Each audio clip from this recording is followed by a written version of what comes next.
Hello, George, Vantage Food Forest. This will be a video about how I separate my worms. I made a few videos today on how we do our compost to get the bedding ready, the breeding system to the end. This is how I take the breeders from their breeding area and deposit those castings that are filled with cocoons into the 4x8 bed to finish off for a few months and become an excellent casting. And I put the worms back in a new set of bedding. So take a look here and see how I remove the worms because they're light phobic. So I've scraped some off already and we'll see the rest here.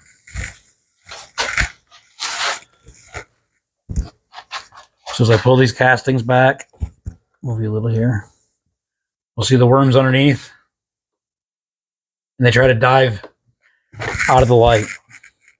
Then if you show up, I throw them back on the other end, pull the castings to one end, getting as many as I can out of here this way, where it doesn't harm them at all. I'm pulling the cocoons and any maybe baby worms that have hatched out of there. When I pile it on one end, I pull that out of there. If I see any worms, I throw them back in. Just making these out, but these are cocoons all over the place. So that's why we're doing this. Is to breed these in a small area. It's going to look like a lot of worms, but it's not a lot of worms for this area. It's half as many. Those are the cocoons there. As we use in our composting system. We're breaking down food waste. But for breeding, we don't want to overcrowd them. We want them to want to create babies. So we'll stop about there, and I'll show you. Now I'm going to dump this out into a pile, and we'll just remove the castings off the top in a pile.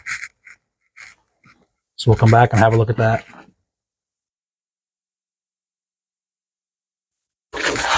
Okay, I've got most of the castings off. Now I'll dump this out.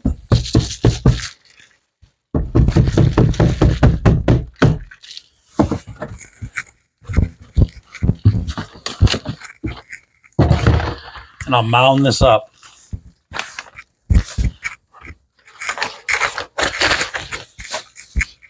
Again, these worms are light phobic, so they can disappear from the light. As they do, I'm just going to pull castings off and pull them out in front. I'll go work on something for a minute or two, sifting castings, other things, come back and they'll be disappeared. By the magic of TV. I got a pile right here from the last batch that's ready to go. And we can see what happens when we get down to just I'm fumbling. To the last few worms here.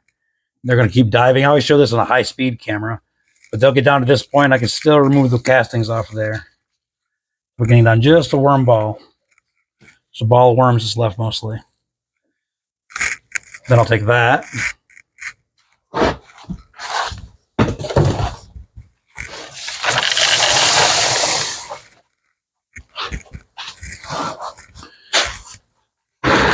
Into the new sifted bedding.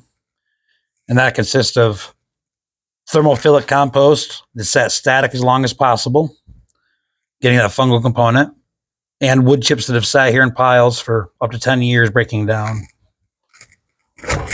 We'll see things like the centipede in there. It's very full of life already. So we'll put the worms in here. Taking this ball of worms. Spreading them out on the surface.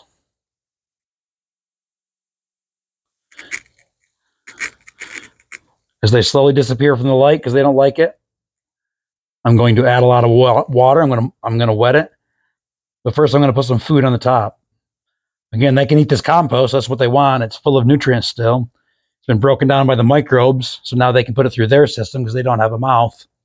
But we also give them some, we'll have a look at it, some baby chicken feed,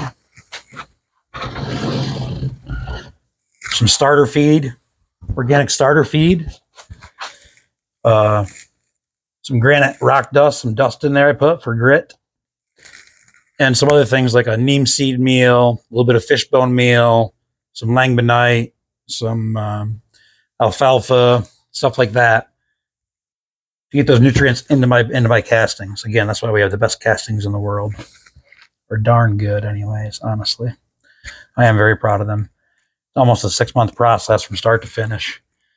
So a lot of people for bedding, they'll just use newspaper or cardboard or things that have been mulched up a little bit and say it's the same at the end. There's just no way. It's going to be good casting, and it goes through a worm system. It's wonderful, but starting with all this gorgeous composted food waste and wood chips, getting that bacterial and fungal component up there. So what I'll do is I'll either make one line down the center. The next week when I feed them, I'll do 2 lines on the outside. I showed a breeding video earlier where they're stuck together. That's because when they come up to feed, anytime these worms touch each other, they're hermaphrodites. They want to go ahead and breed, and they're both going to breed. So they'll stick together, exchange parts they need, and go away with an egg in them. So that's what this breeding system does. Puts them in tight quarters for 3 weeks, feeds them to promote them touching each other, and then harvest the castings from it that are going to be full of these cocoons. Let me grab a few. Oh, that's the new bedding. We'll still see some in. There's one right there. They're full of these cocoons that will go on a hatch in the final stage of this red wiggler compost in our large bin. I'm George, Fat Ninja Food Forest. Change can be better than holiday. I guess I'll just show how I do this too. I just sprinkle this food down the top. Usually I have a mister going. Right now I'm just going to use the water. And I want this bedding to be quite moist. I don't want it to be anaerobic, but I want it to be real moist. They like that. In my final compost bin, I won't keep it as moist. But for the breeding, they really like that. Now I'll cover this.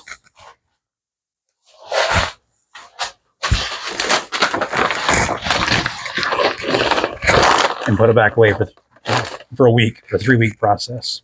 Change can be better than holiday. Peace.